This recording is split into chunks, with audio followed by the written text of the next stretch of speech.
فلا أقسم بمواقع النجوم وإنه لقسم لو تعلمون عظيم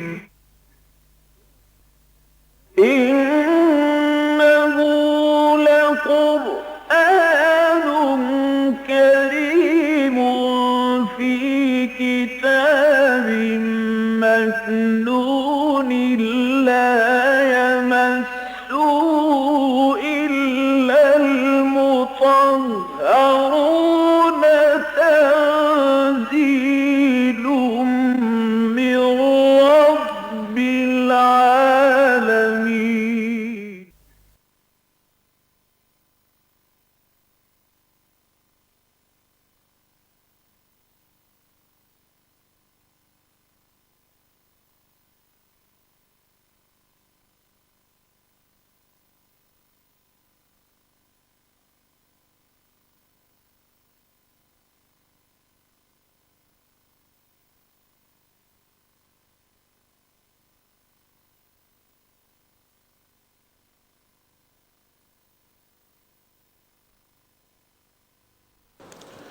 نحمده ونصلي على رسوله الكريم اما بعد فقد قال الله تبارك وتعالى كما ورد في سورة المائدة اعوذ بالله من الشيطان الرجيم بسم الله الرحمن الرحيم يا ايها الرسول لا يحزنك الذين يسارعون في الكفر من الذين قالوا آمنا بأفواههم ولم تؤمن قلوبهم ومن الذين هادوا سماعون للكذب سماعون لقوم آخرين لم يأتوك يحرفون الكلم من بعد مواضعه يقولون إن أوتيتم هذا فخذوه وإن لم تؤتوه فاحذروا ومن يرد الله فتنته فلن تملك له من الله شيئا أولئك الذين لم يرد الله أن يطهر قلوبهم لهم في الدنيا خزي ولهم في الآخرة عذاب عظيم صدق الله العظيم رب اشرح لي صدري ويسر لي أمري واحلل عقدة من لساني يفقهوا قولي اللهم ربنا ألهمنا رشدنا وأعذنا من شرور أنفسنا اللهم أرنا الحق حقا وارزقنا اتباعه وأرنا الباطل باطلا وارزقنا اجتنابه آمين یا رب العالمین۔ سورہ مائدہ کی جو آیات 41 سے 86 تک ہیں یہ اس سورہ مبارکہ کا قلب ہے۔ ویسے بھی فزیکلی بھی درمیان میں ہیں، اس سے پہلے 40 آیات ہیں جو ہم پڑھ چکے ہیں، اور اس کے بعد جو ہیں 34 آیات آئیں گی جن پر اس سورہ مبارکہ کا اختتام ہوگا۔ یہ جو 36 آیات ہیں 41 سے 86 تک یہ قلب ہے، اس میں خطاب ہے مسلمانوں سے اور خود حضور صلی اللہ علیہ وسلم سے، اور انہیں جہاں مثبت احکام دیے جا رہے ہیں وہاں پر جو دو گٹھ جوڑ اسلام کے مقابلے میں بن چکے تھے، قائم ہو چکے تھے، ان میں سے ایک کی طرف بہت ہی بلیغ اور جامع الفاظ کے اندر جو ہے یہاں رہنمائی کی جا رہی ہے۔ اے رسول صلی اللہ علیہ وسلم لا يحزنك الذين يسارعون في الكفر، آپ کو رنج اور غم میں مبتلا نہ کر دیں وہ لوگ جو کفر کے لیے پھرتیاں دکھا رہے ہیں، چالیں چل رہے ہیں، وہ اپنی چالیں چل رہے ہیں تاکہ اسلام اور ایمان کے راستے کو روک دیں۔ یسارعون فی الکفر، اب وہ کون ہیں؟ دو کیٹیگریز، من الذین قالوا آمنا بافواہہم، ان میں سے بھی کہ جو کہتے ہیں اپنے منہ سے کہ ہم ایمان لے آئے، وَلَمْ تُؤْمِنْ قُلُوبُهُمْ، جبکہ ان کے دل ایمان نہیں لائے، یعنی منافقین۔ ایک گروہ یہ ہے مخالفین کا، اور جو بھی شرارتیں کر رہے ہیں اس کے لیے اپنا زور لگا رہے ہیں۔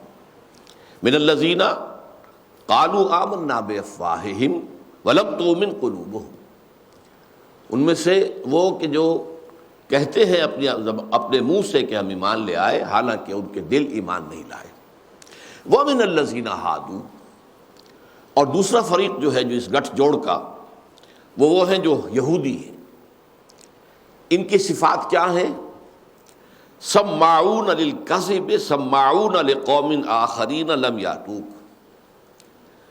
سمع یسمع سننا، اب اسی سے بنا سامع سننے والا، اور سماع یہ گویا کہ مبالغے کا صیغہ ہے، خوب خوب سننے والا، توجہ سے سننے والا، بڑی محنت سے سننے والا، پوری توجہ سے سننے والا۔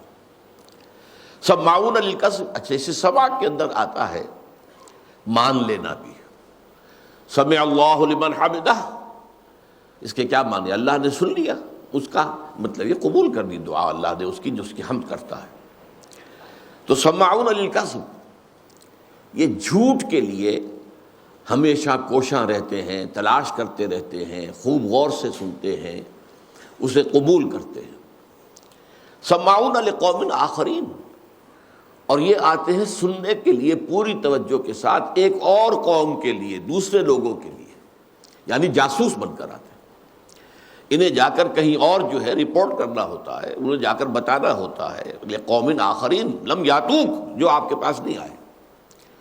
یہ ہے اصل میں ایک یہودی وہ ہیں کہ جو بہت ہی کٹر یہودی تھے، اور کسی درجے میں بھی کوئی مفاہمت کرنے کو مسلمانوں کے ساتھ، حضور کے ساتھ تیار نہیں تھے۔ وہ تو ظاہر بات ہے حضور کے پاس آتے ہی نہیں تھے، سوال ہی پیدا نہیں ہوتا۔ کچھ یہودی درمیانی درجے کے تھے، جیسا کہ سورہ بقرہ کے دوسرے رکوع کے آغاز میں عرض کیا کرتا ہوں کہ وہاں ان یہودیوں کا بھی ذکر ہے کہ جو کہتے تھے کہ ہم بھی اللہ کو مانتے ہیں، ہم مانتے ہیں آخرت کو بھی، ہمیں بھی مومن مانو۔ ہم اگر صرف محمد کو نہیں مانتے تو اس سے کیا فرق واقع ہوا؟ وہ چاہتے تھے کہ ہمیں مومن تسلیم کیا جائے۔ بہرحال یہ وہ لوگ تھے کہ جو پھر جاسوس بن کر آتے تھے۔ وَإِذَا خَلَوْا إِلَىٰ شَيَاطِينِهِمْ قَالُوا إِنَّا مَعَكُمْ، یہ وہ لوگ ہیں کہ جب اذا لقوکم آمنا قالوا آمنا وَإِذَا خَلَوْا إِلَىٰ شَيَاطِينِهِمْ قَالُوا إِنَّا مَعَكُمْ، جب تم سے ملاقات کرتے ہیں مسلمانوں تو یہ کہتے ہیں کہ ہم ایمان لے آئے، ہم بھی مومن ہیں۔ جب اپنے شیطانوں کے پاس جاتے ہیں، شیطان کا لفظ خاص طور پر آیا، سرکشی، انتہائی سرکش، یعنی جو ان کے سب سرکش ہیں، جو بڑے سردار ہیں، ان کے چودھری ہیں، ان کے پاس جاتے ہیں تو کہتے ہیں انا معکم انما نحن مستہزئون، ہم تو آپ کے ساتھی ہیں، ہم کہیں ان پر ایمان نہیں لے آئے ہیں، البتہ ہم تو ان کے ساتھ ہنسی مذاق کر رہے ہیں، ٹھٹول کر رہے ہیں، استہزاء کر رہے ہیں۔ یہ وہ ہے دوسرا گروپ۔ تو یہ جو دو گروپ ہیں ان کا آپس میں گٹھ جوڑ ہے۔ ایک وہ ہے کہ جو یہودی تو نہیں تھے، اوس اور خزرج میں سے تھے، لہٰذا وہ جب پورے قبیلے ایمان لے آئے تو وہ بھی ایمان لے آئے، لیکن ان کے دل ایمان نہیں لائے، تو ان پر تو منافقین مشتمل ہو گئے۔ اور دوسرے یہودی کہ جو حضور پر ایمان نہیں لائے تھے، لیکن بہرحال محفلوں میں آتے تھے، جاتے تھے، جاسوسی کرنے کے لیے خوب اچھی طرح توجہ سے غور سے باتیں سنتے تھے۔ یا ایھا الرسول لا یحزنک الذین یسارعون فی الکفر من الذین قالوا آمنا بافواہہم ولم تؤمن قلوبہم ومن الذین ہادوا سماعون للکذب سماعون لقوم آخرین لم یاتوک یحرفون الکلم من بعد مواضعہ، وہ بات کی تحریف کر دیتے ہیں، اس کو موڑ دیتے ہیں اس کا موقع اور محل معین ہو جانے کے بعد بھی۔ ایک عبارت ہے، اس میں اس عبارت کے سیاق میں آ کر ایک بات کا ایک مفہوم نکلتا ہے، اگر سیاق و سباق سے کاٹ دیں گے تو اس کا جو مفہوم بدل بھی سکتا ہے۔ یہ جو بھی اللہ تعالیٰ کے کلام میں جو کلمات آئے ہیں اور جو جس چیز کا بھی موقع ہے وہ ہر جگہ اپنی جگہ پر وہ قطعی ہے، حتمی ہے، یقینی ہے، لازمی ہے، لیکن ہیر پھیر کرتے ہیں ادھر سے ادھر، ادھر سے ادھر۔ اب اس میں آگے ایک واقعے کا ذکر آ رہا ہے، یقولون ان اوتیتم ھذا فخذوہ وان لم تؤتوہ فاحذروا، وہ کہتے ہیں آپس میں، یہاں پہ محذوف سمجھیے کہ جاؤ محمد کے پاس، چلو محمد کے پاس صلی اللہ علیہ وسلم، کوئی معاملہ ہے، کوئی قضیہ ہے، کوئی مقدمہ ہے، کوئی جھگڑا ہے، چلو ان کے پاس۔ تو اگر تو وہ تمہیں یہ فیصلہ دے دے فَإِنْ أُوتِيتُمْ هَذَا فَخُذُوهُ، تو قبول کر لینا، پکڑ لینا اس کو مضبوطی کے ساتھ، اختیار کر لینا۔ وَإِن لَّمْ تُؤْتُوهُ فَاحْذَرُوا، اور اگر وہ فیصلہ تمہارا جو من پسند ہے، جو تمہارا حسب دل خواہ ہے، اگر وہ تمہیں نہیں ملتا تو رد کر دینا۔ وَمَن يُرِدِ اللَّهُ فِتْنَتَهُ فَلَن تَمْلِكَ لَهُ مِنَ اللَّهِ شَيْئًا، میں ابھی اس کے بارے میں عرض کروں گا اس واقعے کا پس منظر کیا ہے، لیکن آیت مکمل کر لیجئے۔ تو جن لوگوں کے بارے میں اللہ نے فیصلہ ہی کر لیا ہو کہ انہیں فتنے میں ڈالنا ہے، فتنے میں مبتلا کرنا ہے، فَلَن تَمْلِكَ لَهُ مِنَ اللَّهِ شَيْئًا، تو اے محمد صلی اللہ علیہ وسلم پھر ان کے بارے میں اللہ کے اس فیصلے کے مقابلے میں آپ کو کوئی اختیار حاصل نہیں ہے۔ اللہ کا ایک قاعدہ ہے، قانون ہے، جو گمراہی کا اختیار کرتا ہے اللہ اس کے لیے گمراہی کا راستہ کھول دیتا ہے، بڑھتے جاؤ بڑھتے جاؤ بڑھتے جاؤ بڑھتے جاؤ، یہاں تک کہ ایک وقت آتا ہے کہ اس کے دل پر مہر کر دی جاتی ہے کہ اب واپس آ ہی نہیں سکتے، پوائنٹ آف نو ریٹرن جس کو انگریزی میں کہتے ہیں، بڑھتے بڑھتے بڑھتے بڑھتے۔ اسے قرآن کہتا ہے ختم اللہ علی قلوبہم، طبع اللہ علی قلوبہم، اللہ نے ان کے دلوں پہ مہر کر دی ہے۔ تو فرمایا جو لوگ اس درجے کو پہنچ چکے ہیں، وہ اللہ نے اگر فیصلہ ہی کر دیا ہے کہ اب انہیں اسی فتنے میں مبتلا رہنے دینا ہے، فلن تملک لہ من اللہ شیئا، تو آپ خواہ کتنے ہی آپ کے اندر مروت ہے، شرافت ہے، اور آپ کے دل میں خواہش ہے ان کی خیر خواہی کے لیے کہ یہ ایمان لے آئیں، لیکن آپ کو اللہ کے اس فیصلے کے بعد ان کے بارے میں کوئی اختیار حاصل نہیں ہے۔ اولئک الذین لم یرد اللہ ان یطہر قلوبہم، یہ وہ لوگ ہیں کہ اللہ نہیں چاہتا کہ ان کے دلوں کو پاک کرے۔ لہم فی الدنیا خزی، ان کے لیے دنیا میں رسوائی ہے، ولہم فی الآخرۃ عذاب عظیم، اور ان کے لیے آخرت میں بھی بہت بڑا عذاب ہے۔ یہ بڑی طویل آیت ہے، اس کے پس منظر میں ایک واقعہ ہے جس کو میں، یہ جو حواشی ہیں قرآن مجید کے، جس کا ترجمہ تو ہے حضرت شیخ الہند کا رحمۃ اللہ علیہ، لیکن یہ کہ حواشی جو ہیں یہاں سے، بلکہ سورہ نساء کے بعد سے، سورہ مائدہ کے شروع سے ہی حواشی جو ہیں وہ شیخ الاسلام علامہ شبیر احمد عثمانی کے، میں پڑھ کر سنا رہا ہوں۔ ان کا مفصل واقعہ بغوی نے لکھا، امام بغوی، یہ بھی ایک محدث ہیں۔ تورات یہ لکھا ہے کہ خیبر کے ایک یہودی مرد اور عورت جو کنوارے نہ تھے انہوں نے زنا کیا۔ اب معلوم ہوتا ہے کہ یہ چونکہ ویسے بھی معلوم ہے کہ سورہ مائدہ جو ہے مدنی دور کے آخر میں نازل ہونے والی صورتوں میں سے ہے، اس لیے کہ اس میں شریعت اسلامیہ کی تکمیل ہوئی ہے، جس کا بلو پرنٹ سورہ بقرہ میں تھا، اس کے بعد مزید تفاصیل سورہ نساء میں آئی ہیں، اور اس کے بعد جو ہے آخری جو ہے ہر معاملے میں جو آخری احکام ہے وہ اس صورت میں آئے۔ تو یقیناً معلوم ہوتا ہے کہ اس وقت سن 7 میں خیبر فتح ہو چکا تھا، اب وہاں یہودی آباد تھے، وہ گویا کہ مسلمانوں کے محکوم تھے، وہاں سے خراج بھی آتا تھا۔ تو وہاں کے 2 یہودیوں نے، ایک مرد ایک عورت نے زنا کیا۔ خیبر کے ایک یہودی مرد اور عورت نے جو کنوارے نہ تھے زنا کیا، باوجود کہ تورات میں اس جرم کی سزا رجم، سنگسار کرنا تھی، مگر ان دونوں کی بڑائی مانے تھی کہ یہ سزا جاری کی جائے، بڑے لوگ تھے، اونچے گھرانے کے لوگ تھے، لہذا ان کا کہ اب ان کو رجم کیسے کریں گے۔ آپس میں یہ مشورہ کر کے طے ہوا کہ یہ شخص جو یثرب میں ہے، یعنی محمد صلی اللہ علیہ وسلم، ان کی کتاب میں زانی کے لیے رجم کا حکم نہیں، کوڑے مارنے کا ہے۔ تو اور بنی قریظہ کے یہود میں سے کچھ آدمی ان کے پاس بھیجو، کیونکہ وہ حضور کے معاہدین میں سے تھے۔ بنو قریظہ کے یہود میں سے کچھ آدمی ان کے پاس بھیجو، کیونکہ وہ ان کے ہمسایہ ہیں اور ان سے صلح کا معاہدہ بھی کر چکے ہیں، وہ ان کا خیال معلوم کر لیں گے۔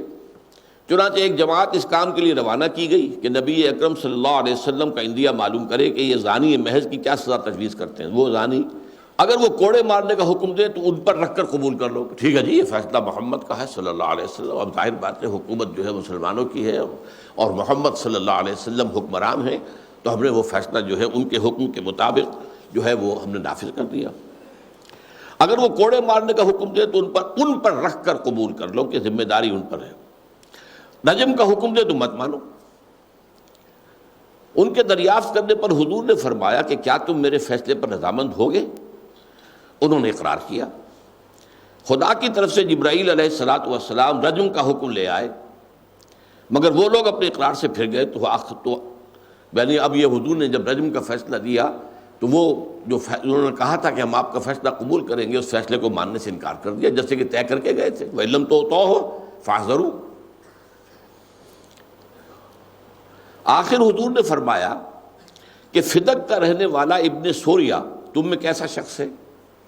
اب یہ فدق بھی آپ کو معلوم ہے وہی خیبر کے قریب کی ایک بستی تھی، باغ فدق کے حوالے سے یہ بہت مشہور ہے ہماری تاریخ میں۔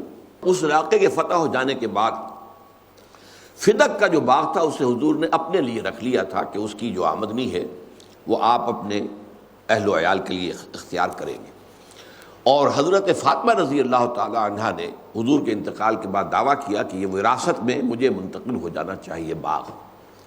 حضرت ابوبکر نے فیصلہ دیا کہ نہیں، حضور کی حدیث ہے نحن معاشر الانبیاء لا نرث ولا نورث ما ترکناہ صدقہ، ہم جو اللہ کے نبی ہیں ہمیں نہ وراثت ملتی ہے اور نہ ہماری کوئی وراثت آگے چلتی ہے، جو کچھ ہم چھوڑتے ہیں وہ صدقہ ہوتا ہے، وہ اللہ کے لیے ہے۔ بہرحال اس پر حضرت فاطمہ رضی اللہ تعالیٰ عنہا کچھ ناراض بھی رہیں۔ تو یہ شہر فدق کے حوالے سے میں نے وضاحت کر دی۔ آخر حضور نے فرمایا کہ فدق کا رہنے والا ابن سوریا تم میں کیسا شخص ہے؟ سب نے کہا کہ آج روئے زمین پر شرائع موسویہ یعنی شریعت موسوی، شرائع جمع ہو گئی شریعت کی، یعنی جو بھی شریعت موسوی کے احکام ہیں کا اس سے زیادہ جاننے والا کوئی نہیں ہے۔ آپ نے اس کو بلوایا اور نہایت ہی شدید حلف دے کر پوچھا کہ تورات میں اس گناہ کی سزا کیا ہے؟ باوجود ہے کہ دوسرے یہود اس حکم چھپانے کی ہر ممکن کوشش کر رہے تھے، جس کا پردہ حضرت عبداللہ ابن سلام کے ذریعے سے فاش بھی ہو چکا تھا، لیکن وہ تو چونکہ مسلمان ہو چکے تھے۔ تاہم ابن سوریہ نے جو ان کا مسلم معتمد تھا کسی نہ کسی وجہ سے اس کا اقرار کر لیا کہ بے شک تورات میں اس جرم کی سزا رجم ہی ہے۔ بعدہ اس نے اس سب حقیقت ظاہر کی کہ کس طرح یہود نے رجم کو اڑا کر زنا کی سزا یہ رکھ دی کہ زانی کو کوڑے لگائے جائیں اور کالا منہ کر کے اور گدھے پر الٹا سوار کر کے گشت کرایا جائے۔ الحاصل حضور پر نور صلی اللہ علیہ وسلم نے ان دونوں مرد و عورت پر رجم کی سزا جاری کی اور فرمایا کہ اے اللہ، آج میں پہلا شخص ہوں جس نے تیرے حکم کو دنیا میں زندہ کیا، اس کے بعد وہ کہ اس کو مردہ کر چکے تھے۔ واللہ اعلم۔ یہ ہے وہ قضیہ جس کے بارے میں ان کا یہ طرز عمل بیان ہوا ہے۔ یقولون ان اوتیتم ھذا فخذوہ، انہوں نے یہ طے کر لیا تھا کہ اگر تو یہ فیصلہ دے دیں کہ کوڑے لگاؤ تو ٹھیک ہے، کر دینا قبول، کسی ہے جی محمد کا فیصلہ ہے صلی اللہ علیہ وسلم۔ وَإِن لَّمْ تُؤْتُوهُ فَاحْذَرُوا، اور اگر وہ فیصلہ نہ ہو تو مت قبول کرنا۔ وَمَن يُرِدِ اللَّهُ فِتْنَةً فَلَن تَمْلِكَ لَهُ مِنَ اللَّهِ شَيْئًا، تو اے نبی، اللہ نے جس کو فتنے میں رکھنے کا فیصلہ کر دیا ہو، آپ کو اس کے بارے میں اللہ کے اس فیصلے کے بعد کوئی اختیار حاصل نہیں ہے۔ اولئک الذین لم یرد اللہ ان یطہر قلوبہم، یہ وہ لوگ ہیں کہ اللہ نہیں چاہتا کہ ان کے دلوں کو پاک کرے۔ لہم فی الدنیا خزی، دنیا میں بھی ان کے لیے رسوائی ہے۔ وَلَهُمْ فِي الْآخِرَةِ عَذَابٌ عَظِيمٌ، اور آخرت میں ان کے لیے عذاب عظیم ہے۔ سماعون للکذب اکالون السحت، سماعون للکذب کی وضاحت پہلے ہو چکی ہے۔ اکالون للسحت، حرام کو کھانے والے، ٹوٹ پڑنے والے حرام پر۔ اکال، اکلا یاکلو کھانا، آکلن کھانے والا، اکال یہ بھی اسی وزن پر، فعال کے وزن پر مبالغہ، یعنی جیسے کھانے پر ٹوٹ پڑتا ہے انسان۔ اکالون، اور کھاتا ہے پیٹ بھر کے، کیا بلکہ حلق تک پر کرتا ہے اپنا، اس کا فرمایا یہ سحت، حرام کو کھانے میں اس قدر جری ہے، بے باک ہے۔ فَإِن جَاءُوكَ فَاحْكُم بَيْنَهُمْ أَوْ أَعْرِضْ عَنْهُمْ، تو اے نبی اگر یہ آپ کے پاس آئے تو آپ چاہیں تو اس کے مابین فیصلہ کریں اور چاہے تو اعراض کر لیں، کہہ دیں بھائی نہیں ٹھیک ہے، تمہارے معاملہ تم طے کرو، تم مسلمان تو ہو نہیں، تم میرے پاس کائے کو آئے ہو، تو آپ اگر ویسے چاہیں تو فیصلہ کر دیں۔ فَإِن جَاءُوكَ فَاحْكُم بَيْنَهُمْ أَوْ أَعْرِضْ عَنْهُمْ وَإِن تُعْرِضْ عَنْهُمْ لَمْ يَضُرُّوكَ شَيْئًا، اور اگر آپ انکار کر دیں گے، اعراض کر دیں گے، آپ کہیں گے کہ نہیں میں تمہارے اس معاملے میں فیصل نہیں بننا چاہتا، تو یہ آپ کو ہرگز کوئی نقصان نہیں پہنچا سکیں گے۔ یعنی اگرچہ واویلا کریں گے، دیکھو جی یہ تو نبی ہونے کے مدعی ہیں، رسول ہونے کے مدعی ہیں، اور ہم ایک مقدمہ لے کر گئے، ہم نے چاہا کہ فیصلہ کریں، انصاف کریں، اور وہ ہمارا مقدمہ جو ہے سننے کو تیار نہیں، تو یقیناً انہوں نے پروپیگنڈا کرتے، لیکن یہ کہ اے نبی اس سے آپ خائف نہ ہو، یہ آپ کو کوئی نقصان نہیں پہنچا سکتے۔ وَإِنْ حَكَمْتَ فَاحْكُم بَيْنَهُم بِالْقِسْطِ، اور اگر آپ فیصلہ کرنے کا اختیار ہے آپ کو، اگر آپ فیصلہ کریں تو پھر ان کے مابین عدل کے ساتھ، قسط کے ساتھ فیصلہ کیجئے۔ ان اللہ یحب المقسطین، اس لیے کہ اللہ تعالیٰ یقیناً انصاف کرنے والوں کو پسند کرتا ہے۔ وَكَيْفَ يُحَكِّمُونَكَ وَعِندَهُمُ التَّوْرَاةُ، اور یہ کیسے آپ کو حکم بناتے ہیں؟ ان کی بدنیتیں تو خود ظاہر ہے، یہ اگرچہ آپ کو نبی نہیں مانتے، رسول نہیں مانتے۔ وَكَيْفَ يُحَكِّمُونَكَ وَعِندَهُمُ التَّوْرَاةُ، ان کے پاس تورات موجود ہے۔ فِيهَا حُكْمُ اللَّهِ، اس میں اللہ کا حکم درج ہے۔ وہ شریعت موسوی کے اندر جو ہے شادی شدہ جو لوگ ہوں اور زنا کرے ان کے لیے سزا جو ہے وہ رجم ہے۔ کیف یحکمونک وعندہم التوراۃ فیہا حکم اللہ ثم یتولون من بعد ذلک، وہ اس کے باوجود جو ہے روگردانی کرتے ہیں۔ وما اولئک بالمؤمنین، اور یہ لوگ ہرگز ایمان لانے والے نہیں ہیں۔ اب اس کے بعد جو یہ رکوع آ رہا ہے 7واں اس سورہ مبارکہ کا، یہ اور اس کے بعد 8واں رکوع، یہ اہم ترین ہے۔ ویسے تو میں نے عرض کیا 41ویں آیت سے لے کر یہاں تک بھی یہ اس قلب سورہ مائدہ کا حصہ ہے، لیکن اب جو مضمون آ رہا ہے یہ در حقیقت اس سورہ مبارکہ کا اس اعتبار سے اہم ترین حصہ ہے کہ اس میں بہت ہی بنیادی باتیں جو ہیں شریعت کے بارے میں، تشریع کے بارے میں، قانون سازی کے بارے میں اور دین کی بنیادی باتیں جو ہیں ان کے ذمن میں آ رہی ہیں۔ انا انزلنا التوراۃ، ہم نے ہی نازل کیا تھا تورات کو، فیہا ھدی و نور، اس میں ہدایت بھی تھی، رہنمائی بھی تھی، نور بھی تھا، روشنی تھی، راستہ دکھانے والی بات تھی۔ یحکم بہ النبیون الذین اسلموا، اس کے مطابق فیصلے کرتے تھے وہ انبیاء جو اللہ کے حکم بردار تھے، فرما بردار تھے۔ آپ کو معلوم ہے جو حدیث میں نے بارہا سنائی ہے کہ بنی اسرائیل، کانت بنو اسرائیل تسوسہم الانبیاء، ان کی سیاست اور ان کی جو قومی جو معاملات تھے وہ انبیاء کے ہاتھوں میں ہوتے تھے۔ کلما ہلک نبی خلفہ نبی، جیسے ہی کسی نبی کا انتقال ہوتا تھا کوئی دوسرا نبی اس کی جگہ آ جاتا تھا۔ تو گویا کہ نبی فیصلے کرتے تھے للذین ہادو، ان لوگوں کے لیے کہ جو یہودی بن گئے تھے، ان کے معاملات میں فیصلے کرتے تھے وہ انبیاء۔ والربانیون والاحبار، انبیاء بھی کرتے تھے اور وہی فیصلے تورات کے مطابق ان کے ربانی بھی کرتے تھے۔ ربانیون، ریبائز جنہیں آج کل کہا جاتا ہے، ریبائز، یہ ان کے در حقیقت روحانی رہنما۔ والاحبار، یہ ان کے علماء، جیسے ہمارے ہاں صوفیاء اور علماء، تو اسی طریقے سے وہاں پر ربانیین، ربانیون والاحبار، حبر کہتے ہیں بہت بڑے عالم کو، احبار ان کے عالم تھے۔ جو ہمارے ہاں علماء اور صوفیاء کی تفریق ہوئی ہے وہ ان کے ہاں پہلے سے تھی۔ بِمَسْتُحْفِظُوا مِنْ كِتَابِ اللَّهِ وَكَانُوا عَلَيْهِ شُهَدَاءَ، بسبب اس کے کہ انہیں پہرے دار بنایا گیا تھا، محافظ بنایا گیا تھا اللہ کی کتاب کا، اور وہ اس پر گواہ بھی تھے۔ اب یہاں ایک بہت پیارا نکتہ ہے، بہت اہم ہے۔ اللہ تعالیٰ نے تورات اور انجیل کی حفاظت کا ذمہ خود نہیں لیا، اس کی حفاظت کا ذمہ ان کے علماء کے حوالے۔ قرآن مجید کے لیے آیا ہے انا نحن نزلنا الذکر وانا لہ لحافظون، ہم ہیں اس کے محافظ۔ تو ان احبار نے اور ان ربانیین نے وقتی مصلحتیں دیکھ کر، اپنے مفادات دیکھ کر یا کسی دباؤ کے تحت اللہ تعالیٰ کی اس شریعت کے اندر جو ہے وہ ترمیمیں کی، کتاب میں تحریفیں کی۔ بِمَسْتُحْفِظُوا، ان سے طلب کی گئی تھی کہ وہ حفاظت کریں گے اس اللہ کی کتاب کی۔ وَكَانُوا عَلَيْهِ شُهَدَاءَ، اور وہ اس پر خود گواہ تھے کہ ان کا اللہ کے ساتھ یہ عہد ہے، ہم محافظ ہیں اللہ کی کتاب کے، اللہ کے قانون کے، اللہ کی شریعت کے۔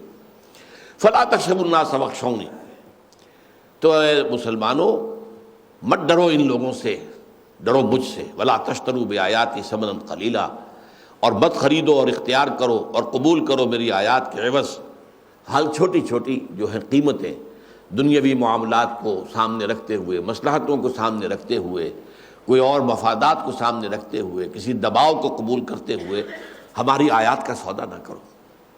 وَمَن لَّمْ يَحْكُم بِمَا أَنزَلَ اللَّهُ فَأُولَٰئِكَ هُمُ الْكَافِرُونَ، اور جو فیصلے نہیں کرتے اس کے مطابق کہ جو اللہ نے نازل کیا ہے تو وہی تو کافر ہے۔ اب یہ آیت جو ہے جو ابھی آج بھی آپ دیکھیں گے کہ 3 دفعہ یہ مضمون آئے گا، اہم ترین مضامین میں سے حکم بما انزل اللہ۔ اچھا، حکم کا لفظ بہت جامع ہے، کسی معاملے میں فیصلہ کرنا، حکم بننا، یہ بھی حکم ہے، کسی معاملے میں کوئی رائے قائم کرنا، یہ بھی حکم ہے۔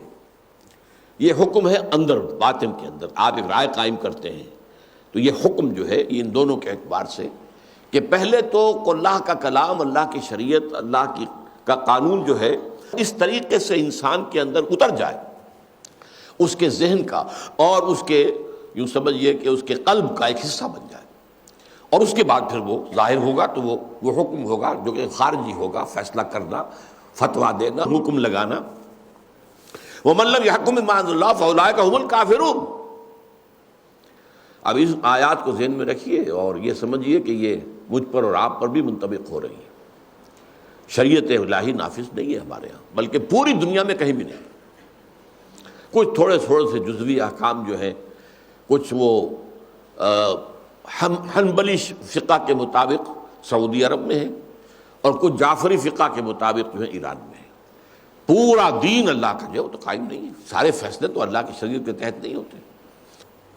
وَكَتَبْنَا عَلَيْهِمْ، اور ہم نے ان پر واجب کر دیا تھا، لکھ دیا تھا، فیہا، اس تورات میں، اس کتاب میں، ان النفس بالنفس، کہ جان کے بدلے میں جان ہوگی، قاتل وہ اس کو قتل کیا جائے گا، والعین بالعین، کسی نے کسی کی آنکھ پھوڑ دی ہے تو اس کی آنکھ پھوڑی جائے گی، والانف بالانف، اور کسی نے ناک کاٹ دی ہے کسی کی تو اس کی بھی ناک کاٹی جائے گی، والاذن بالاذن، کسی نے کان کاٹ دیا ہے تو اس کے قصاص میں اس کا کان کاٹا جائے گا، والسن بالسن، اور اگر دانت توڑ دیا ہے تو دانت توڑا جائے گا، والجروح قصاص، اور جو اور بھی زخم ہو قیاس کر لو اسی پر، وہ اسی طریقے سے ان کا بدلہ لیا جائے گا۔ کسی نے کسی انسان کی ٹانگ کاٹ دی، تلوار کا وار کیا اور ٹانگ اڑا دی، اس کی پوری ٹانگ اڑائی جائے گی۔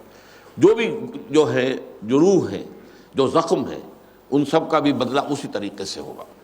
فمن تصدق بہ فہو کفارۃ اللہ، تو جو کوئی اس کو معاف کر دے، صدقہ کر دے، ٹھیک ہے اس نے میرے ساتھ یہ زیادتی کی، میں اسے معاف کرتا ہوں، اس نے میری آنکھ پھوڑی، میں بدلے میں اس کی آنکھ پھوڑ سکتا ہوں لیکن میں معاف کرتا ہوں، تو فمن تصدق بہ فہو کفارۃ اللہ، تو یہ اس کے گناہوں کا کفارہ ہو جائے گا، اس کی اپنی خطائیں جو ہیں اللہ تعالیٰ معاف فرما دے گا۔ اور ایک ترجمہ یہ بھی کیا گیا ہے کہ وہ جو جارح تھا، مجروح کرنے والا، اس کا یہ جرم گویا کہ ختم ہو جائے گا اگر وہ مجروح جو ہے وہ اسے معاف کر۔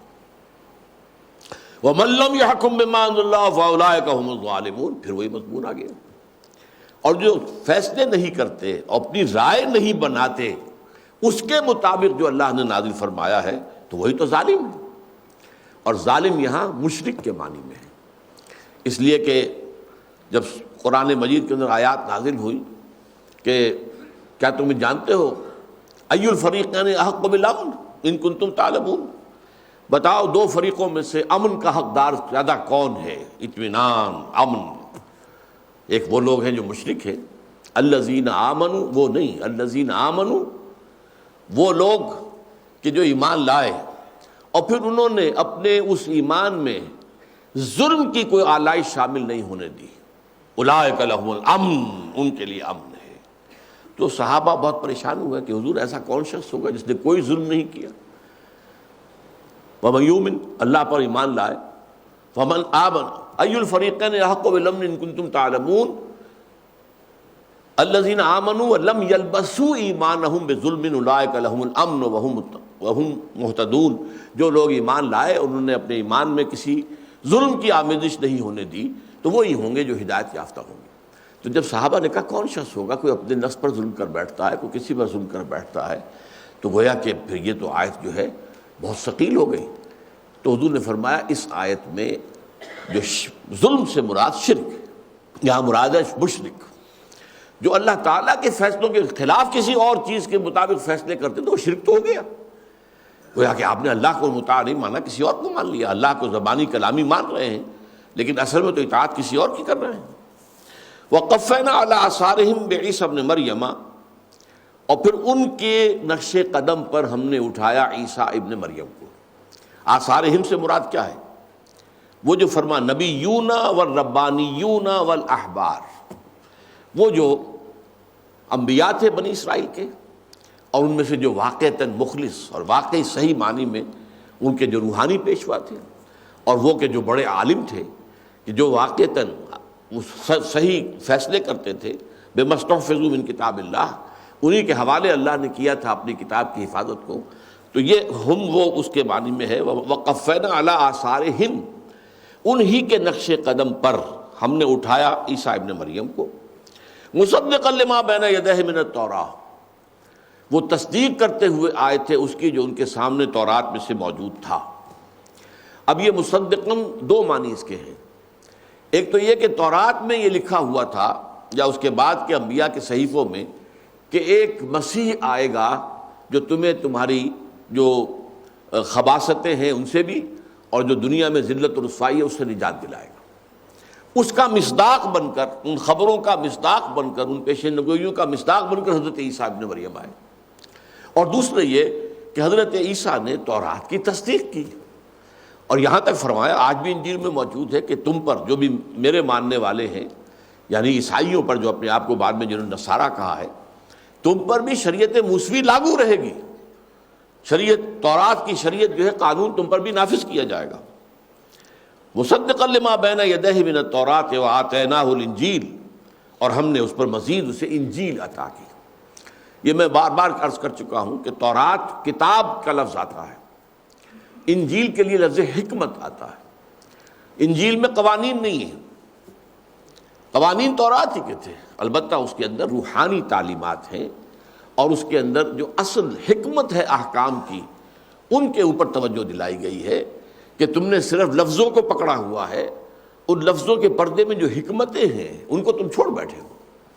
تو فرمایا وہ ہم نے ان کو انجیل عطا کی، فیہ ھدی و نور، اس انجیل میں بھی ہدایت بھی تھی، نور بھی تھا. ومصدقا لما بین یدیہ من التوراۃ وھدی وموعظۃ للمتقین، اور وہ انجیل بھی تصدیق کرتے ہوئے آئی تھی اس کی کہ جو اس کے سامنے موجود تھا اس سے پہلے تورات میں سے، اور ہدایت بھی تھی اور موعظہ، یہ واعظ جو ہے یہ خاص حکمت بھی ہے. وجئتکم بالحکمہ، میں تمہارے پاس حکمت لے کر آیا ہوں. ایک مقام پر ہے، میں اس کا حوالہ نہیں دے سکتا، مستحضر نہیں ہے. جئتکم بالحکمہ، میں حکمت لے کر آیا ہوں. اب یہاں خاص طور پر لفظ موعظہ آیا ہے.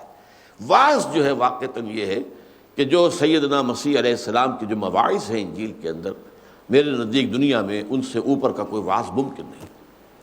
اسپیشلی جو متی کی انجیل ہے، gospel of the Lord according to saint Matthew, اس میں جو پہاڑی کا واعظ ہے، سرمن آف دی ماؤنٹ، میرے نزدیک تاریخ انسانی میں کوئی واعظ اس کا ہم پلہ نہیں. حضور کے بارے میں ہمیں معلوم ہے آپ واعظ کہتے ہی نہیں تھے، آپ تو قرآن پڑھ کر سناتے تھے. اللہ اللہ خیر صلی اللہ. خطبہ جمعہ ہے تو اس میں قرآن پڑھتے تھے. خطبہ نکاح ہے تو 4 آیتیں قرآن مجید کی اس کے اندر لگا دی ہیں. وہ سارا کام جو ہے، قرآن مجید موعظہ بھی ہے، قرآن مجید حکمت بھی ہے، قرآن مجید کتاب بھی ہے. تو کتاب اور حکمت دونوں جمع ہیں قرآن کے اندر. لیکن تورات میں صرف قانون تھا، احکام تھے، اور انجیل میں صرف حکمت اور موعظہ، موعظۃ للمتقین، نصیحت ان لوگوں کے لیے جو تقویٰ کی روش اختیار کرنے والے ہیں. وَلْيَحْكُمْ أَهْلُ الْإِنْجِيلِ بِمَا أَنزَلَ اللَّهُ فِيهِ، اور چاہیے کہ فیصلہ کریں انجیل والے اس کے مطابق جو اللہ نے اس میں نازل کیا.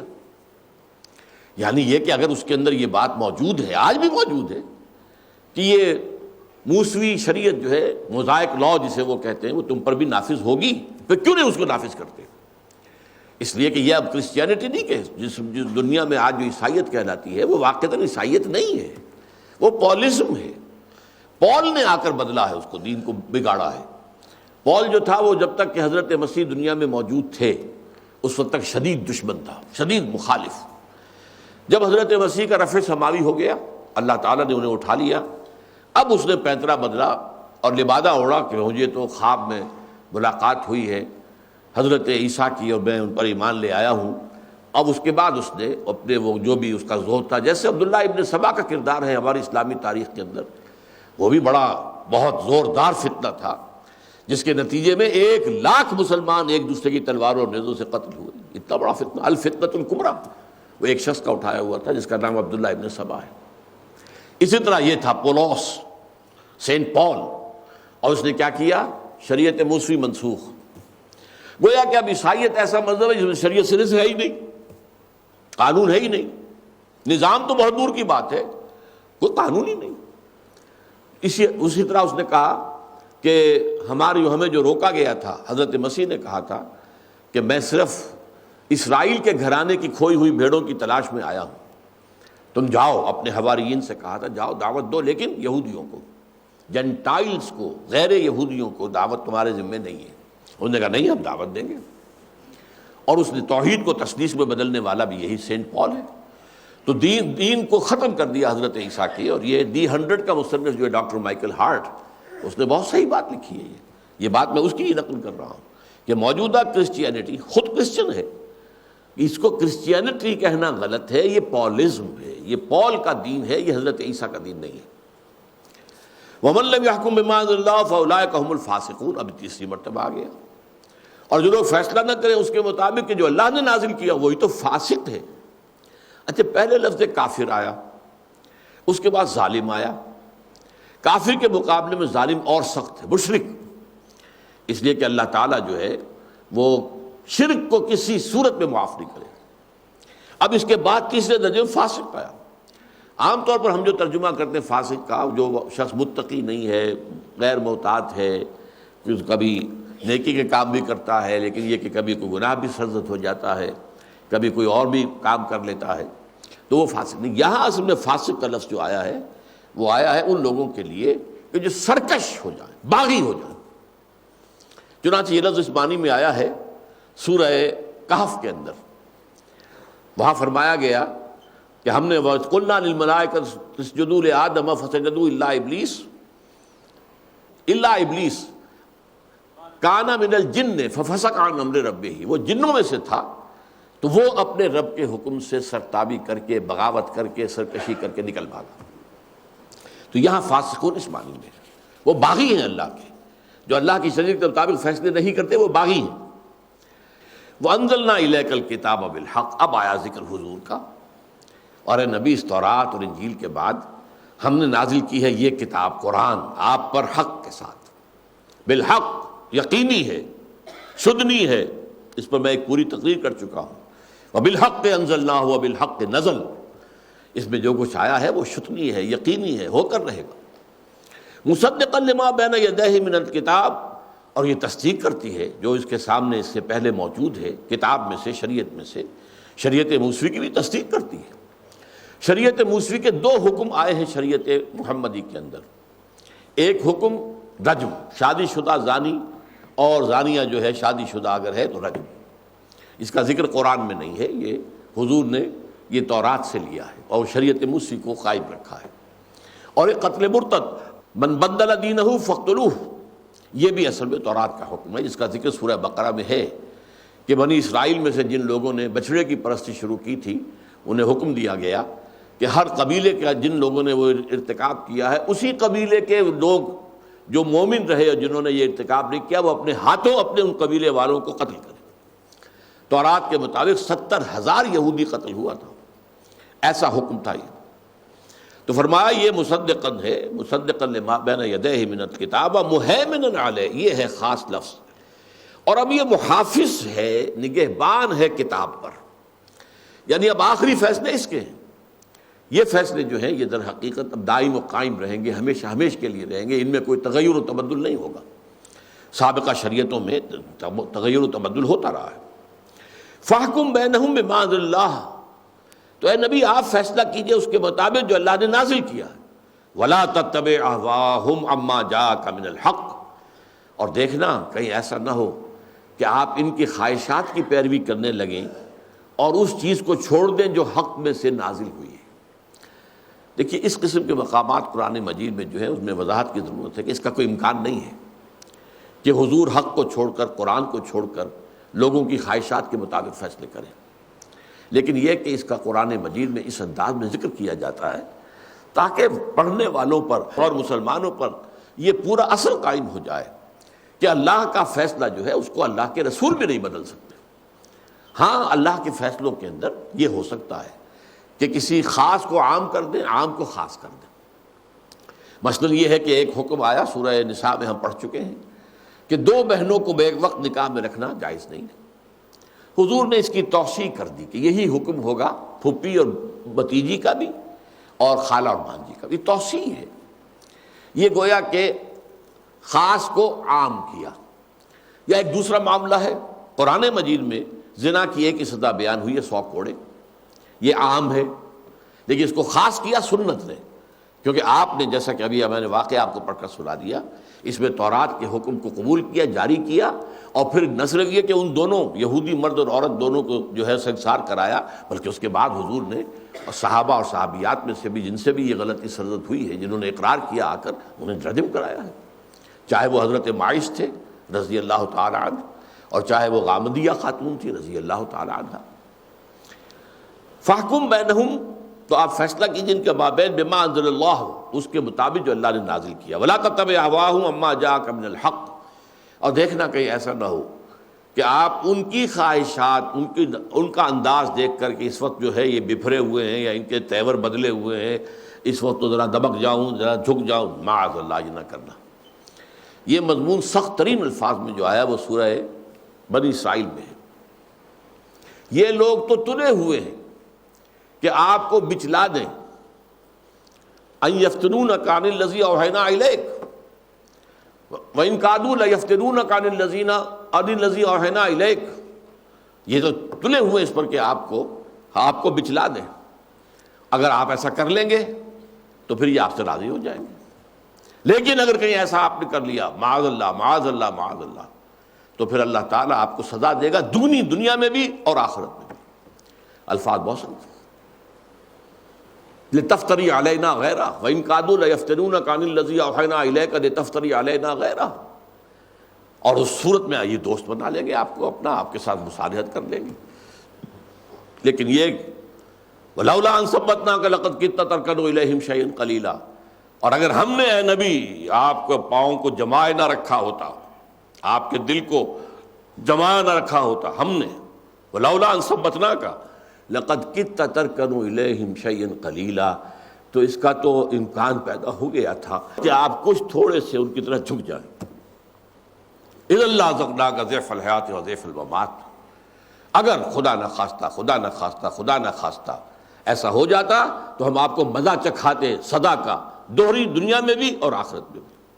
وہی بات یہاں کہی گئی ہے، فاحکم بینہم بما انزل اللہ ولا تتبع اہواہم عما جاءک من الحق لکل جعلنا منکم شرعۃ ومنہاجا. یہ آیت بہت اہم ہے، اس پر بہت کم توجہ اصل میں صرف ہوئی ہے، اس کا حق بھی ادا نہیں ہوا. وہ کیا ہے؟ تم میں سے ہر ایک کے لیے ہم نے ایک شریعت مقرر کی ہے اور ایک منہاج مقرر کیا. عام طور پر منہاج کے معنی بھی شریعت کر لیے جاتے ہیں.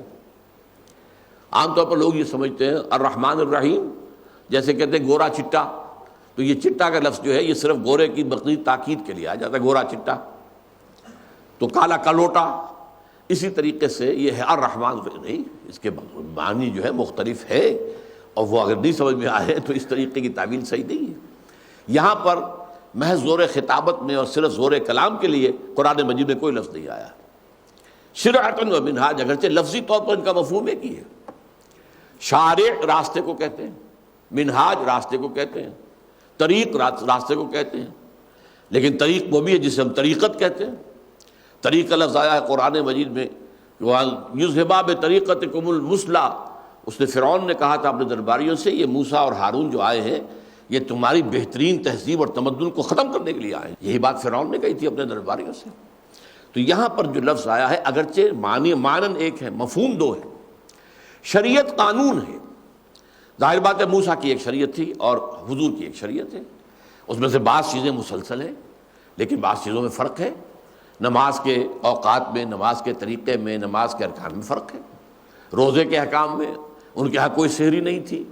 ان کے ہاں روزے کی جو ایام ہیں ان میں جو راتیں آتی ہیں ان میں بھی ظل و شوق کا تعلق نہیں ہو سکتا تھا. شریعت محمدی میں آ کے اس کو آرام کیا گیا ہے. ان کے ہاں سبت کا حکم بہت سخت تھا. پورا دن 24 گھنٹے جمعے کی شام کو سورج غروب ہونے سے لے کر ہفتے کی شام کے سورج غروب ہونے تک کوئی دنیا کا کام نہیں کر سکتا. یہ صرف اللہ کے ذکر کے لیے، یاد کے لیے، عبادت کے لیے بہت سخت تھا. 24 گھنٹے. اور ہماری شریعت میں آ کے اس کو صرف سب کچھ سکیڑ کر دیا گیا کہ جب نماز جمعہ کی اذان دے دی جائے اس وقت سے لے کر اور نماز جمعہ کے ادا ہو جانے تک یہ حرام ہے کاروبار، چھوڑ دو۔ اذا نودی للصلاۃ من یوم الجمعہ فاسعوا الی ذکر اللہ وذروا البیع۔ تو شریعتوں میں فرق ہے، منہاج میں بھی فرق ہے۔ اس پر میں نے ایک مرتبہ مفصل تقریر کی تھی، تنظیم اسلامی کا اینول سیشن تھا کراچی میں، اس میں منہاج طریق کو کہتے ہیں، طریقہ کار، لاہ عمل، اور وہ یقیناً نبیوں اور رسولوں کا مختلف نظر آتا ہے۔ حضرت ابراہیم علیہ السلام نے کبھی کفر کو میدان میں آ کر چیلنج نہیں کیا، آؤ میدان میں فیصلہ ہوگا، بلکہ جب معلوم ہوا کہ قوم تو مجھے ہلاک کرنے پر تل گئی ہے، مجھے زندہ آگ میں جلا دینے کے لیے فیصلہ کر لیا ہے، تو وہاں سے ہجرت کر کے چلے گئے، کنفرنٹیشن اپنی قوم کے ساتھ نہیں کی۔ یہ ایک طریقہ تھا، اس کے بعد بھی ان کی پوری زندگی جو اس کنفرنٹیشن سے خالی۔ حضرت موسیٰ علیہ السلام کا خاص ایک معاملہ تھا، آپ اللہ کے رسول تھے اور رسالت موسوی جو ہے اس کا رخ جو ہے وہ دو طرف تھا، وہ آل فرعون کی طرف بھی تھا، اور اس کا جو رخ تھا جو بنی اسرائیل کی طرف تھا وہ تھا اصلاح کا اور ان کو غلامی سے نجات دلانے کی کوشش۔ ان کی ساری جد و جہد جو ہے وہ اسی ایک نقطے پہ مرکوز نظر آتی ہے۔ پہلا جو آپ کی کا مکالمہ ہوا ہے فرعون سے دربار میں جب حاضری ہوئی ہے اور وہاں دعوت پیش کی ہے تو کیا تھا؟ ان ارسل معنا بنی اسرائیل ولا تعصبوا، مطالبہ ایک ہی اس وقت رکھا گیا، بھیج دو ہمارے ساتھ بنی اسرائیل کو۔ یہ اس ملک کے رہنے والے نہیں تھے، یہ تو آئے تھے فلسطین سے حضرت یوسف علیہ السلام کے زمانے میں، اب تم ان کو سزائیں دے رہے ہو، ان کے اوپر ظلم کر رہے ہو، ان سے بیگارے لے رہے ہو، ان کے لڑکوں کو تم قتل کرتے ہو اور ان کی لڑکیوں کو زندہ رکھتے ہو اپنی خدمت گاری کے لیے۔ اب اس قوم کو تم ہمارا اللہ کا حکم ہے، اللہ نے ہمیں بھیجا ہے اور ہمارا اس کا حکم یہ ان ارسل معنا بنی اسرائیل ولا تعصبوا۔ یہ جد و جہد تھی خاص۔ حضرت عیسیٰ علیہ السلام کے معاملے میں ہم ایک معاملہ دیکھتے ہیں کہ اگرچہ رومی غالب تھے، رومیوں کے خلاف آپ نے ایک حرف بھی نہیں کہا، ایک حرف نہیں کہا، یہاں تک کہ جب آخری فیصلہ جو ہے وہ جو ان کا ہیڈرن تھا، جو سب سے اونچا جو ان کا ادارہ تھا جس میں ان کے فقہا بیٹھتے تھے، انہوں نے فیصلہ کیا ایسے سولی چڑھا دیا جائے، تو اس وقت آپ کو معلوم ہے گورنر تو وہاں پر پائلیٹس پونٹس تھا، وہ رومن تھا، وہ ایگزیکیوٹ خود نہیں کر سکتے تھے، لیکن چونکہ مذہبی آٹونومی دے رکھی تھی رومیوں نے کہ تمہارے مذہبی معاملات میں ہم دخل نہیں دیں گے، تم جس کو چاہو پوجو چاہ کرو، اور یہ تمہارے جو بھی سرکردہ علماء ہیں ان کا جو فیصلہ ہوگا وہ فیصلہ ہمیں آئے گا، ہم ایگزیکیوٹ ہم کر دیں گے، فیصلہ کی تنفیذ تو ہم کریں گے، جس سے قوت حاکمہ تو ہماری ہے، حاکم ہم ہیں۔ لہذا ان کے پاس جو ہے فتویٰ پہنچا ہے ان علماء کا کہ اس کو سولی چڑھاؤ، اور اس نے پائلیٹس پونٹس نے کہا اس نے کوئی جرم نہیں کیا، ہمارے علم کے مطابق کوئی جرم نہیں کیا، ہم تو اس کو سزا دینے کے لیے تیار نہیں ہیں، لیکن اگر تمہارے مجبور کرتے ہو تو ٹھیک ہے۔ اس نے پانی کا تشت منگایا، اس میں اپنے ہاتھ دھوئے، I wash my hands of the blood of Jesus, دیکھو میں اپنے ہاتھ دھو رہا ہوں کہ جیسس کے خون میں میرا کوئی دخل نہیں ہے۔ آج بھی موجود ہے، یہ انجیل کے اندر پڑھ لیجیے، الفاظ موجود ہیں۔ تو در حقیقت یہ معاملہ تھا کہ حضرت عیسیٰ نے کبھی کوئی بغاوت کی کوشش نہیں کی، بلکہ ایک عجیب نکتہ ہے، مجھے وقت کا احساس ہو رہا ہے، حضرت مسیح کو گرفتار کرانے والا جو تھا جوڈاس اسکیریوٹ، اس کا تعلق ان زیلوٹس سے تھا کہ جو ایک خفیہ تنظیم کی حیثیت سے ایک تیاری کر رہے تھے رومنز کو ختم کرنے کی اور رومی حکومت کو ختم کرنے کی، یہ زیلوٹس کہلاتے ہیں۔ برابا جس کو ڈاکو کہا جاتا ہے، برابس ان کا سربراہ تھا، اور یہ جو ہے جوڈاس اسکیریوٹ اس کا اہم کارکن تھا، لیکن وہ حضرت مسیح کے ساتھ شامل ہو گیا۔ اس کی کوشش یہ تھی کہ حضرت مسیح کبھی رومن امپائر کو کرس کر دیں، بد دعا کر دیں، اور اسے یقین تھا کہ اگر مسیح نے بد دعا کر دی تو رومی ختم ہو جائے، وہ یقین اس درجے تھا۔ وہ کہتا تھا کہ اگر پہاڑ کو بھی حکم دیں گے مسیح کہ وہ ہل جائے، وہ اپنی جگہ سے ہٹ جائے گا، اس لیے وہ حضرت مسیح کے چیلوں میں شامل ہوا، اور اسی لیے جب حضرت مسیح کسی طور پر بھی اس کے لیے آمادہ نہ ہوئے تو اس نے یہ راستہ اختیار کیا کہ انہیں گرفتار کراؤ، جب انہیں کوئی تکلیف پہنچے گی پھر ہوش ٹھکانے آ جائیں گے، پھر یہ قرض کریں گے، لیکن کوئی قرض نہیں کیا، کوئی بد دعا نہیں دی حضرت مسیح علیہ السلام، بلکہ سارے ہی آپ کی دعوت کا رخ کن کی طرف تھا؟ علماء یہود کی طرف۔ تم لوگوں کا حال یہ ہے کہ مچھر چھانتے ہو اور سموچے اونٹ نکل جاتے ہو. چھوٹی چھوٹی چیزوں کے اوپر تمہارے ہاں کفر کے فتوے لگتے ہیں، اور بڑی بڑی چیزیں جو ہے وہ تم نے برداشت کی ہوئی ہیں. جیسے ہمارے ہاں ہے سود تم بھی کھاؤ میں بھی کھاؤں گا، البتہ رفع دین نہیں کرو گے تو تم اور ہو میں اور ہوں، بات ختم. اس پر جھگڑا ہو جائے گا، من دیگرم تو دیگری. کسی نے اگر حنفی مسجد کے اندر زور سے، خاص طور پر اگر کوئی بریلوی مسجد ہو، کہ آمین زور سے کہہ دی تو پھر وہاں سے بچ کے نکلنا اس کا جو ہے وہ ایک کار دارد ہے. لان تان تو ہوگی ہی اگر مار پیٹ نہ ہو تو اس اعتبار سے سمجھ لیجئے کہ چھوٹی چھوٹی باتوں پر تم نے ڈیرے ڈالے ہوئے ہیں، اور بڑی بڑی باتوں کو سموچے نگل جاتے، اونٹوں کو نگل جاتے اور مچھر چھانتے رہتے. اور تمہاری کیفیت ان قبروں سے زیادہ نہیں ہے جن کے اوپر تو سفیدی پھیری ہوئی ہے، بڑی اچھی لگ رہی ہیں، اس کے اندر گلی سڑی ہڈیوں کے سوا کچھ نہیں ہے. یہ وہ زوال تھا جو علماء یہود جس کو پہنچ چکے تھے. اور اچھی طرح نوٹ کر لیجئے، یہی زوال ہمارے ہاں آ چکا ہے. ہمارے ہاں بھی علماء جو کہلاتے ہیں نام نہاد، ان کی اکثریت جو ہے وہ علماء سو پر مشتمل ہے، علماء حق نہیں ہے. اگر اکثریت علماء حق کی ہوتی تو اس ذلت اور اس رسوائی کو یہ امت پہنچتی ہی نہیں. میرے پاس وقت نہیں ہے ورنہ میں آپ کو حدیث سناتا جس میں سخت ترین الفاظ میں پیشین گوئی کی گئی ہے کہ علماءہم شر من تحت ادیم السماء. ایک دور وہ آئے گا کہ اسلام میں سے اس کے نام کے سوا کچھ نہیں بچے گا، قرآن میں سے اس کے حروف اور الفاظ کے سوا کچھ نہیں بچے گا. مسجدیں ان کی آباد تو بہت ہوگی، بڑے بڑے نمازیوں سے بھری ہوئی، لیکن وہی خراب من الہدا، مساجدہم عامرۃ وہی خراب من الہدا، ہدایت سے خالی ہوگی. وعلماءہم شر من تحت ادیم السماء، اور ان کے علماء جو ہیں آسمان کی چھت کے نیچے کی بدترین مخلوق ہوں گے. من عندہم تخرج الفتنۃ وفیہم تعود، ان کے پاس ہی سے فتنہ برآمد ہوگا اور انہوں میں گھس جائے گا. یہ کیفیت تھی 100% علماء یہود کی جس وقت حضرت مسیح علیہ السلام آئے. لہذا آپ کی ساری تنقید کا جو ہدف رہے ہیں وہ علماء یہود تھے. تو ہر ایک کا اپنا اپنا منہاج ہے. منہاج محمدی کیا ہے؟ دین غالب کرو. هو الذی ارسل رسولہ بالہدی ودین الحق لیظہرہ علی الدین کلہ. یہ ایک انقلابی منہاج ہے، دین کو نافذ کرنا، دین کو قائم کرنا. اور آپ کی سیرت جو ہے در حقیقت اس کا مرقع ہے. آپ اگر دعوت و تبلیغ ہی اگر صرف پیش نظر ہوتی تو جب آپ نبی ہوئے تھے، نبوت کا جب اعلان کیا، آپ نے اظہار کیا، فوراً خطوط بھیج دیتے قیصر کو، کسریٰ کو، فلاں کو کہ میں نبی ہوں، ایمان لے آؤ. یہ کیا بات ہے؟ 20 برس تک آپ نے انتظار کیا.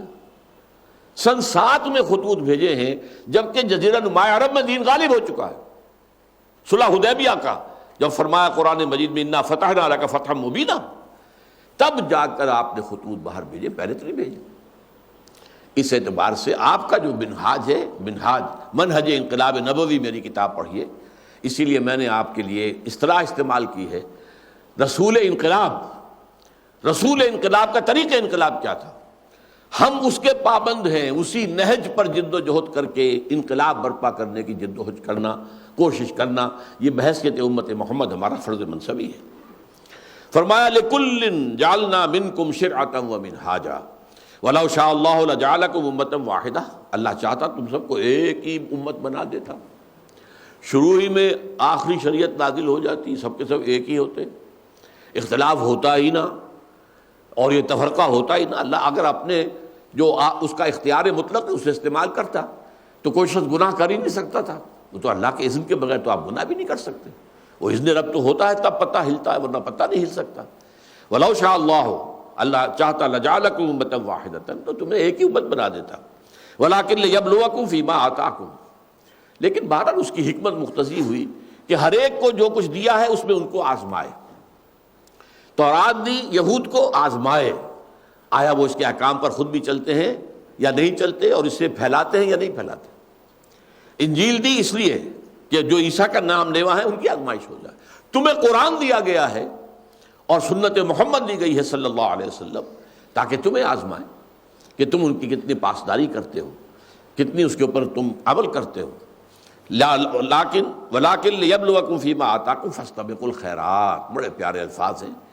بس بھلائیوں کے لیے ایک دوسرے کے ساتھ دوڑ لگاؤ. استباق کہتے ہیں، سبقہ کہتے ہیں آگے بڑھ جانے کو. استباق وہ دوڑ ہے کہ جس کے اندر ہر شخص کوشش کرتا ہے کہ میں آگے رہوں. یہ استباق ہے. انا ذهبنا نستبق وترکنا یوسف عند متاعنا.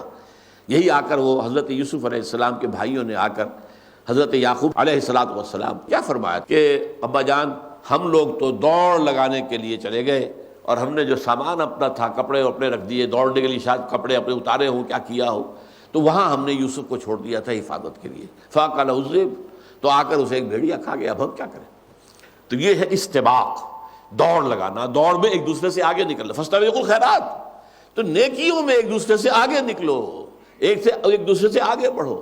دیکھو تمہارا ساتھی کتنا ایثار کر رہا ہے، کتنی قربانی کر رہا ہے، کتنا وقت لگا رہا ہے، کتنی جان مار رہا ہے اللہ کے دین کے اقامت کی جد و جہد میں، تم اس سے آگے نکلنے کی کوشش کرو، پیچھے جو رہ گیا ہو اس کو مت دیکھو جو تم سے آگے ہو۔ فرمایا حضور نے کہ دین میں اسے دیکھو جو تم سے آگے ہو، اور دنیا میں اسے دیکھو جو تم سے پیچھے ہو، کیونکہ اگر اللہ نے تمہیں بہت زیادہ دولت دی تو تم سے کم والے بھی تو موجود ہیں پیچھے۔ جیسے حضرت شیخ سعدی کا واقعہ آتا ہے کہ ان کے پاؤں میں جوتے نہیں تھے تو دل میں شکایت پیدا ہوئی، اللہ تو نے دنیا نے کیا کچھ دے رکھا ہے اور مجھے جوتے بھی نہیں۔ اب آگے گئے تو ایک گاؤں کوئی بستی ہوگی، اس کی مسجد کے اندر داخل ہوئے، وہاں ایک شخص پڑا تھا جس کی ٹانگیں ہی نہیں تھی، ننجا آدمی، تو فوراً سجدے میں گر گئے، اللہ میں معافی چاہتا ہوں، تو نے مجھے ٹانگیں تو دی ہیں، پیر تو دیے ہیں، اس کے پاس تو وہ بھی نہیں ہے۔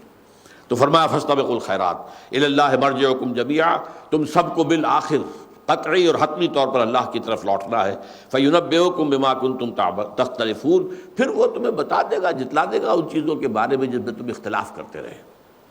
وَأَنِحْكُمْ بَيْنَهُمْ بِمَا أَنزَلَ اللَّهُ، دیکھیے دوبارہ تاکید، پہلے اس بہت سخت الفاظ میں وَلَا تَتَّبِعْ أَهْوَاءَهُمْ عَمَّا جَاءَكَ مِنَ الْحَقِّ فَاحْكُمْ بَيْنَهُمْ بِمَا أَنزَلَ اللَّهُ وَلَا تَتَّبِعْ أَهْوَاءَهُمْ عَمَّا جَاءَكَ مِنَ الْحَقِّ، یا پھر فرمایا وَأَنِحْكُمْ بَيْنَهُمْ بِمَا أَنزَلَ اللَّهُ وَلَا تَتَّبِعْ أَهْوَاءَهُمْ وَاحْذَرْهُمْ أَن يَفْتِنُوكَ عَن بَعْضِ مَا أَنزَلَ اللَّهُ إِلَيْكَ، اور چوکس رہیے، چوکنے رہیے، مبادا یہ لوگ آپ کو منحرف کر دیں، آپ کو منحرف کر دیں اس چیز سے کہ جو اللہ تعالیٰ نے نازل کی ہے، اس میں سے کچھ چیزوں کی، جیسا کہ میں نے ابھی آیت آپ کو سنائی وَإِن كَادُوا لَيَفْتِنُونَكَ عَنِ الَّذِي أَوْحَيْنَا إِلَيْكَ لِتَفْتَرِيَ عَلَيْنَا غَيْرَهُ وَإِذًا لَّاتَّخَذُوكَ خَلِيلًا وَلَوْلَا أَن ثَبَّتْنَاكَ لَقَدْ كِدتَّ تَرْكَنُ إِلَيْهِمْ شَيْئًا قَلِيلًا إِذًا لَّأَذَقْنَاكَ ضِعْفَ الْحَيَاةِ وَضِعْفَ الْمَمَاتِ ثُمَّ لَا تَجِدُ لَكَ عَلَيْنَا نَصِيرًا، پھر کوئی نہیں ہوگا تمہارا مددگار ہمارے مقابلے میں تمہیں بچانے والا۔